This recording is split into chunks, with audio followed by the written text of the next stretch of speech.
In the early morning hours of June the 30th, 1908, something struck the dense forests of Siberia. Something that would baffle scientists and is still heavily debated to this day. 700 kilometers northwest of Lake Baikal, the sky allegedly split open and caught fire. Amidst the chaos, an object emerged from the rift and struck the ground with enough force to level Tokyo. This is the Tunguska event.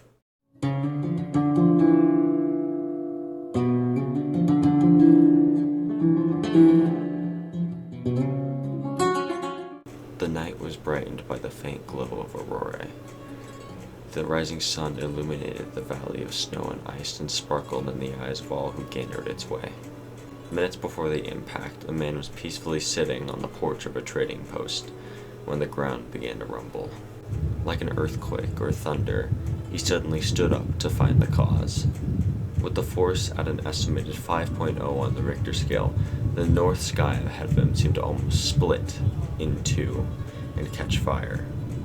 Then there was a great heat across the valley as if blown from a cannon. The heat blew past the huts in the north, damaging foliage and onion plants. The windows of the trading post itself were blown out and shards of glass scattered the floor. His shirt caught fire and he rushed to pull it off before standing unblinking at the sky. Then there was a bang or a shockwave heard up to 1,500 kilometers away. Then smaller bangs, like gunshots. Then an enormous force blew the man backwards into the post at least 20 feet before he lost consciousness. People began to pray, thinking this to be the end of days. The warm, illuminating light of the sun began to be drowned out by the sheer heat and brightness of the object. A ball of fire appeared in the sky. As it approached the ground, it took on a flattened shape. Another said a ball of fire came down from the sky obliquely before there was a bang and separate peals of thunder, the same we heard earlier. I saw the sky in the north open to the ground and fire poured out. The fire was brighter than the sun. We were terrified. The object was estimated to be about 110,000 tons and traveling about 1,000 kilometers an hour. The effects are measured in Germany, Croatia, Denmark, and the United Kingdom, and as far away as the Dutch Indies and even Washington, D.C. A falling star with a fire will tell. Its tail disappeared into the air. Glowing clouds, colorful sunsets, and a weak luminescence was seen in the night. People were able to read newspapers clearly in the dead of night. People were reported photographing locations illuminated by the object, which happened for several nights. By this point, the object was about 10 kilometers over the Podkamennaya Tunguska River, to which the object then exploded with the force of between 3 and 50 megatons. 500 kilometers from the explosion, people reported seeing a pillar of fire and smoke in the distance. 200 kilometers away, the object was described as having a fiery white band, which was theorized to be the ice and the methane being burned off. 170 kilometers away, the object was labeled as 2 or 3 times bigger than the sun. A man was thrown 40 feet into a tree, causing a compound fracture in his arm, which he later died from. At this distance, people suffered flash burns, which are basically sunburns, but they happen in an instant. But that's not all that burned. In a 2,150 kilometer radius of the blast, roughly 80 million trees were uprooted, burned, and straight leveled because of the blast. The huts in the area had the same treatment, being blown apart, burned, and flattened. An estimated 3 people died in the explosion, but an estimated 1.7 million people were affected by this. The entire area was shrouded in the smoke of a burning forest, bringing visibility much lower. People 1,000 kilometers away felt the ground rumble. Roughly 700 eyewitnesses, including the Tungus people, basically people from Tunguska, and Russian fur traders, all witnessed the event. This explosion was so massive that several scientists believe that Lake Cheko was formed from its debris. Now, let's get on to the theories. I promise these will not disappoint. Howdy everybody, we're back. About 2.5 weeks later actually, but don't mind the outfit change. Anyways, so we're here exploring some theories for the Tunguska event. Now, the biggest theories are kind of weird, so I'm going to give you a quick, rundown. A lot of them revolve around paranormal means. I don't want to say a lot of these are like ghosty goos and such, but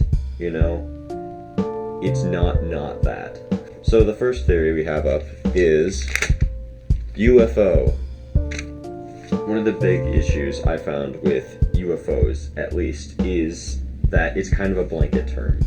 It's just like, we don't know anything about UFOs. Therefore, a UFO can be anything. If the site is radioactive, then the UFO must be radioactive. If it's not radioactive, then the UFO can't be radioactive. It's just throw it in anything vaguely space-related, and bam, you've got an interesting paranormal case. And also, the fact that what we think of, like, extraterrestrial spaceships and such, they don't tend to just come down and burn forests. So, like, it wasn't even, like, squished. Well, a lot of them were. Like, trees were squished, but a lot of them were just burned. So, like, I don't even think that makes too much sense. The only explanation I can possibly think of is, in this sci-fi world, the craft came down, exploded, and flattened the trees outwards, and torched the ones on the outside. I think that's the only world in which that would sort of make sense. Okay, moving on to the next one. Black hole. Now, you may be a little confused by that one. I was a little confused when I read it. Basically, the idea is that a black hole traveling near to the speed of light went through our Earth and basically caused an event which was, like, disastrous, right? There's a lot of things wrong with this. So the big thing with the Tunguska event is that there is no entrance wound. There's no evidence of a meteor strike. There's no crater, no nothing like that. And that is not consistent with a black hole. Not only the fact that it would destroy the Earth, but if it didn't, then it would have an entrance and exit wound. And through some research, I found that the exit wound would be somewhere in the Sahara or the Atlantic. So we haven't found an exit wound. There is, I think, basically no evidence to say that there was even an entrance wound, let alone an exit wound somewhere in the Sahara or Atlantic. Not even including the fact that the seismic, like, reverberations around the Earth would be catastrophic. I mean, seriously, like a black hole traveling through the Earth, that would be many, many times worse than what we've experienced here. And then, moving on to the next one, antimatter. Yeah, we're getting into weird stuff here. Antimatter, basically, if you don't know, when combined with normal matter, creates a crap ton of energy. So, theoretically, if you got a lot of it, specifically a kilogram, it would blow up.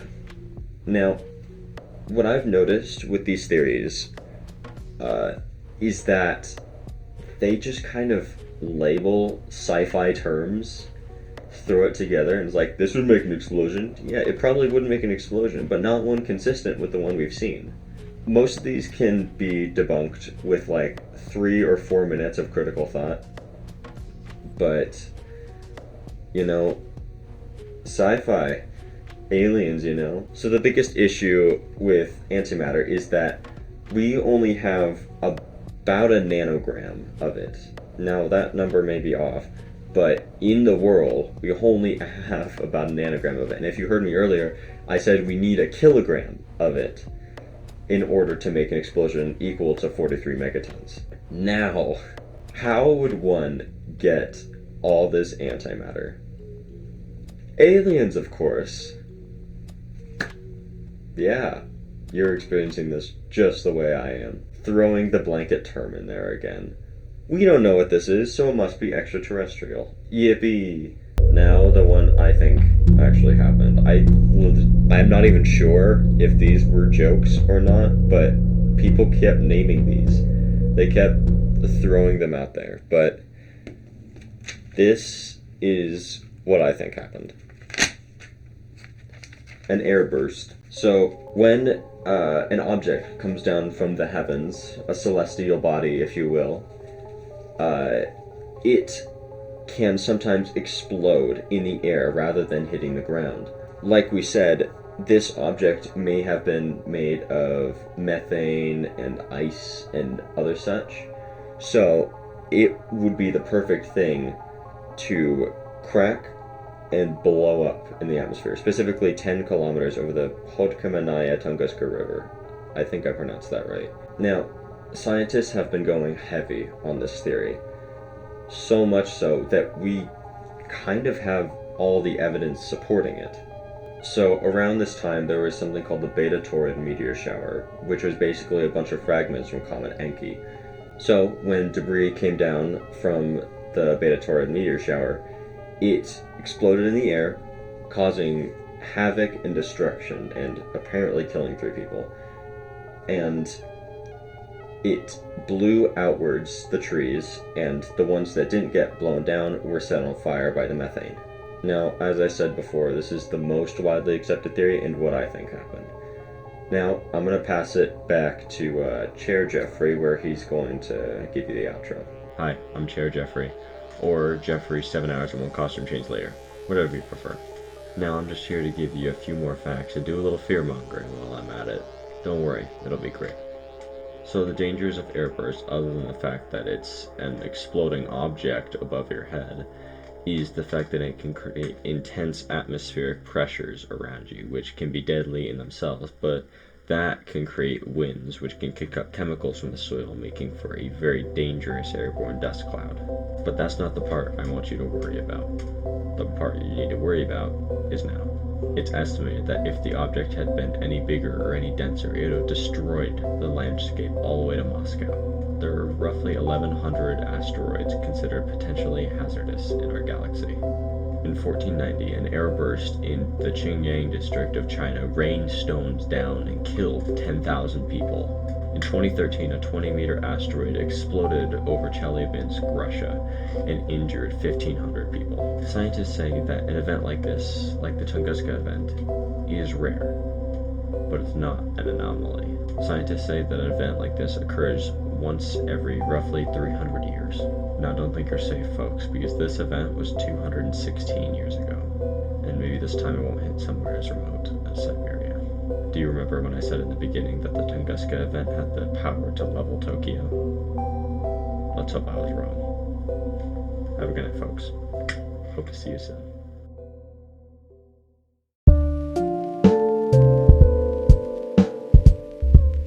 Alright, I didn't know where to put this in the video, so I'm just going to put it here. While I was researching this, I found out that the Tunguska River actually inspired a Call of Duty Black Ops Escalation DLC map, that's a lot of adjectives, called the Call of the Dead. And the date of the Tunguska event is now considered a national holiday, National Asteroid Day. How fun is that? Alright, now you have a good night.